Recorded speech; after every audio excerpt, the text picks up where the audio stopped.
नमस्ते दोस्तों, स्वागत है आपका जीके एक्समेनिया में। आज हम कर रहे हैं lecture number 1 UP GK plus CA. तो आज के इस डीप डाइव में हम यूपी के भूगोल, इतिहास और करंट अफेयर्स को एकदम एग्जाम के पॉइंट ऑफ व्यू से डिकोड करेंगे। हाँ, बिल्कुल।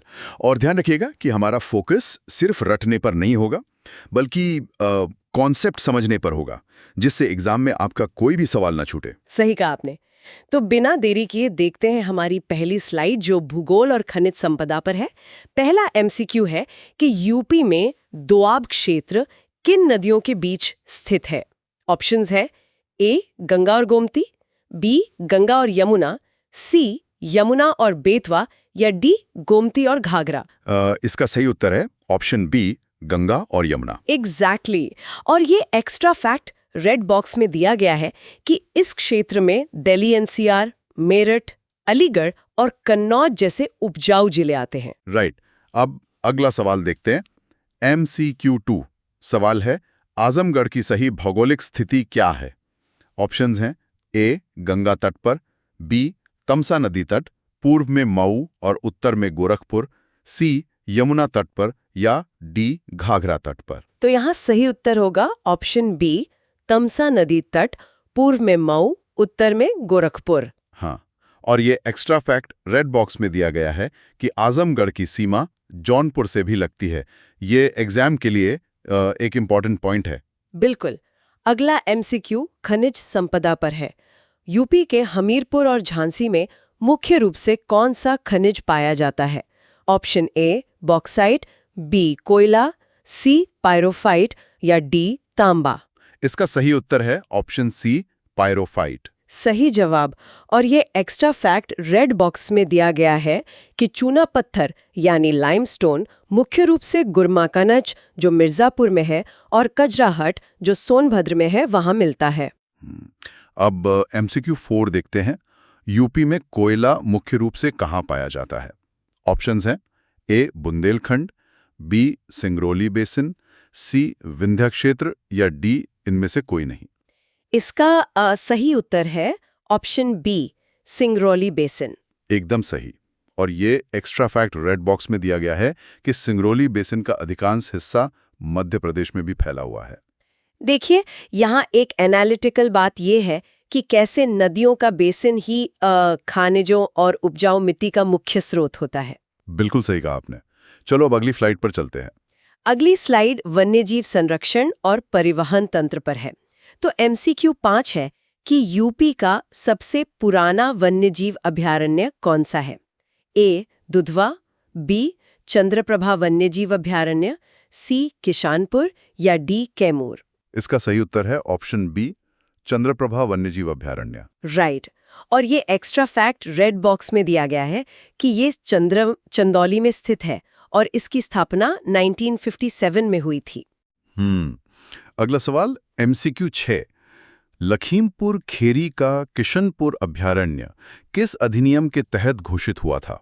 ऑप्शंस हैं ए वन्यजीव संरक्षण अधिनियम 1980, बी पर्यावरण संरक्षण अधिनियम 1986, सी वन्यजीव संरक्षण अधिनियम 1972, या डी वन अधिनियम 1927। इसका सही उत्तर है ऑप्शन सी, वन्यजीव संरक्षण अधिनियम 1972। हाँ, और ये एक्स्ट्रा फैक्ट रेड बॉक्स में दिया गया है कि दुधवा नेशनल पार्क की स्थापना 1977 में हुई थी। देखिए, ये डेट्स एग्जाम में अक्सर कंफ्यूज करती हैं। अब आते हैं MCQ 7 पर। देश का पहला कछुआ अभयारण्य कहाँ स्थित है? Options A Prayagraj, B Varanasi, C Kanpur, या डी आगरा।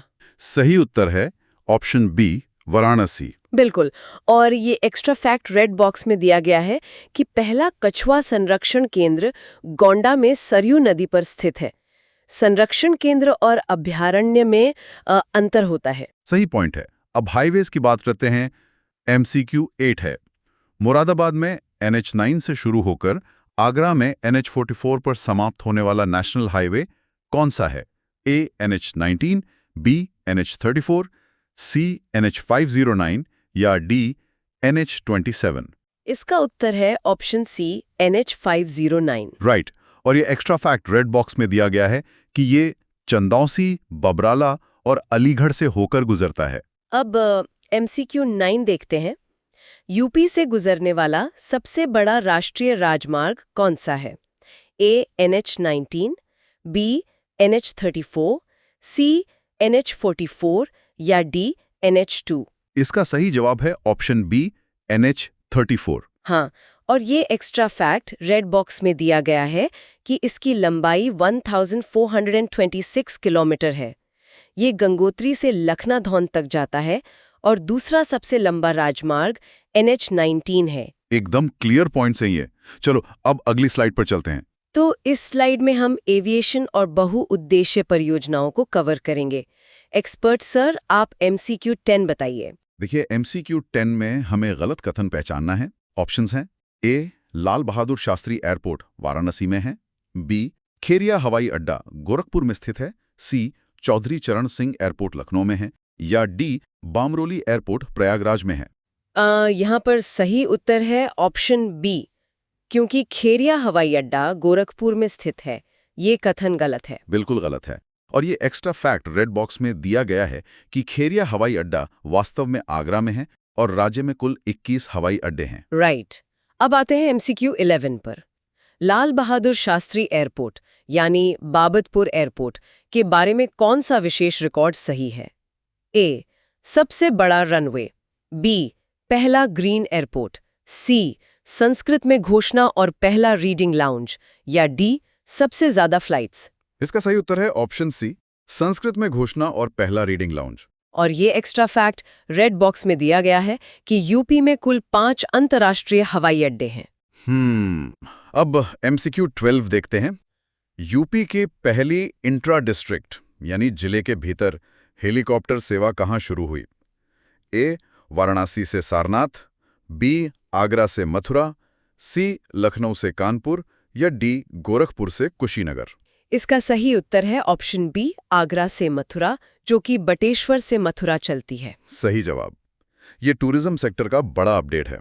अब MCQ 13 देखते हैं जो परियोजनाओं पर है।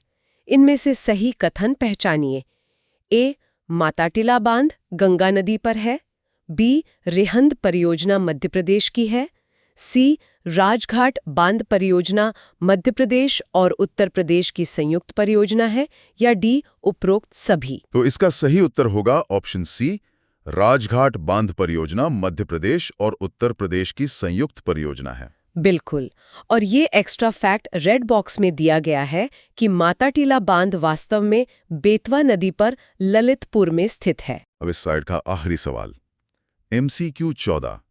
यूपी की सबसे बड़ी जल विद्युत परियोजना कौन सी है? ए. राजघाट परियोजना, बी. रिहंद परियोजना, सी. माताटीला परियोजना, या डी. शारदा परियोजना? इसका सही उत्तर है ऑप्शन बी, रिहंद परियोजना। राइट। और ये एक्स्ट्रा फैक्ट रेड बॉक्स में दिया गया है कि ये सोनभद्रा में स्थित है और इसी पर एशिया की सबसे बड़ी कृत्रिम झील गोविंद बल्लभ पंत सागर झील स्थित है। ये फैक्ट बहुत ही ज्यादा हाई यील्ड है। बिल्कुल। चलो अब अगली स्लाइड पर चलते हैं। तो अगली स्लाइड का विषय है ऐतिहासिक परिप्रेक्ष्य और प्राचीन साहित्य।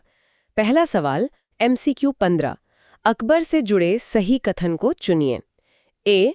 उसने बाबर के बाद गद्दी संभाली, बी. वो हुमायूं की मृत्यु के बाद गद्दी पर बैठा और उसने प्रयाग का नाम इलाहाबाद किया, सी. उसने पानीपत की पहली लड़ाई लड़ी, या डी. उपरोक्त में से कोई नहीं? इसका सही उत्तर है ऑप्शन बी, वो हुमायूं की मृत्यु के बाद गद्दी पर बैठा और उसने प्रयाग का नाम इलाहाबाद किया। एकदम सही। और ये एक्स्ट्रा फैक्ट रेड बॉक्स में दिया गया है कि पानीपत की दूसरी लड़ाई जो 1556 में हुई थी, उसमें अकबर ने हेमू को हराया था और इलाहाबाद का नाम 2018 में पुनः प्रयागराज किया गया। अब अकबर से ही जुड़ा MCQ 16 देखते हैं।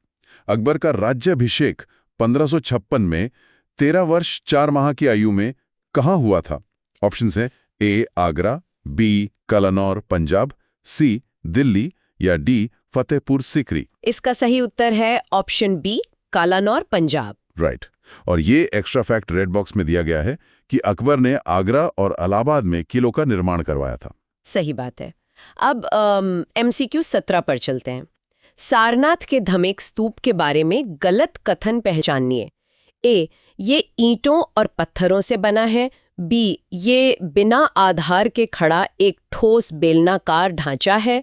सी, निचले हिस्से के पत्थर पर मौर्य मूल की फूलों की नक्काशी है। या डी, बुद्ध ने यहाँ प्रथम उपदेश दिया था। तो इसमें गलत कथन है ऑप्शन सी, निचले हिस्से के पत्थर पर मौर्य मूल के फूलों की नक्काशी है। ये कथन पूरी तरह गलत है। हाँ, क्योंकि वो नक्काशी गुप्त काल की है। और ये एक्स्ट्रा फैक्ट रेड बॉक्स में दिया गया है कि धमेक स्तूप ईंटों और पत्थरों से बना एक ठोस बेलनाकार ढांचा है और बुद्ध ने यहाँ अपना प्रथम उपदेश दिया था। अब MCQ 18 देखते हैं जो लिटरेचर से है। आखिरी कलम पुस्तक के लेखक कौन है? ए, कबीरदास, बी, मालिक मोहम्मद जायसी, सी, तुलसीदास या डी, सूरदास। इसका सही उत्तर है ऑप्शन बी, मालिक मोहम्मद जायसी। बिल्कुल। और ये एक्स्ट्रा फैक्ट रेड बॉक्स में दिया गया है कि 16वीं सदी में इन्होंने पद्मावत और अखरावत की रचना की। ये शेरशाह सूरी के समकालीन थे। ये समकालीन वाले सवाल हर एग्जाम में आते हैं। एकदम सही कहा। चलो अब अगली स्लाइड पर चलते हैं। तो इस स्लाइड में हम विभूतियां, कला और उत्सवों को कवर करेंगे। MCQ 1954 में मैथिली शरण गुप्त को मिले सर्वोच्च नागरिक सम्मान के बारे में बताइए। ए, पद्मश्री, बी, भारत रत्न, सी, पद्म भूषण या डी, पद्म विभूषण। इसका सही उत्तर है option C, Padma Bhushan. Right. और ये एक्स्ट्रा फैक्ट रेड बॉक्स में दिया गया है कि महात्मा गांधी ने इन्हें राष्ट्र कवि की उपाधि दी थी। इनकी प्रसिद्ध रचनाएं यशोधरा, साकेत और भारत भारती हैं। अब MCQ 20 देखते हैं। भारत के नवे प्रधानमंत्री श्री चंद्रशेखर मूल रूप से यूपी के किस जिले के थे? ए, वाराणसी, बी, बलिया, सी, गोरखपुर या डी, आजमगढ़। इसका सही उत्तर है ऑप्शन बी, बलिया। हाँ, और ये एक्स्ट्रा फैक्ट रेड बॉक्स में दिया गया है कि वे 1990-91 में देश के प्रधानमंत्री रहे और उनके राजनीतिक करियर की शुरुआत प्रजा सोशलिस्ट पार्टी से हुई थी। चलिए अब थोड़ा फोक कल्चर की तरफ बढ़ते हैं।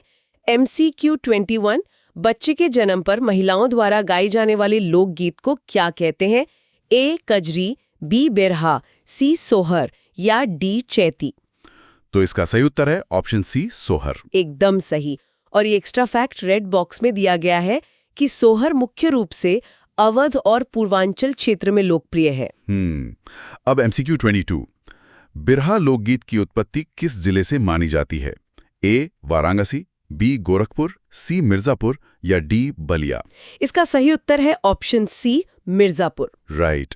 और ये एक्स्ट्रा फैक्ट रेड बॉक्स में दिया गया है कि बिरहा में वीर रस की प्रधानता होती है और ये भोजपुरी भाषा में गाया जाता है। साथ ही कजरी भी मिर्जापुर से उत्पन्न हुई और श्रावण माह में गाई जाती है। बहुत बढ़िया। अब MCQ 23 और 24 जो मेलों पर आधारित है उन्हें भी तेजी से देख लेते हैं। MCQ 23 बटेश्वर मेला कहाँ लगता है? ए, कानपुर, बी, आगरा, सी, लखनऊ या डी, मथुरा। इसका सही उत्तर है बी, आगरा। और इसका एक्स्ट्रा फैक्ट रेड बॉक्स में दिया गया है कि ये मुख्य रूप से एक बड़ा पशु मेला है। हाँ। और MCQ 24 रामनगरिया मेला कहाँ आयोजित होता है? ए, फर्रुखाबाद, बी, प्रयागराज, सी, वाराणसी या डी, अयोध्या। इसका सही उत्तर है ए, फर्रुखाबाद। बिल्कुल। और ये एक्स्ट्रा फैक्ट रेड बॉक्स में दिया गया है कि ये मेला गंगा तट पर लगता है। तो ये संस्कृति वाला हिस्सा यहाँ पूरा होता है।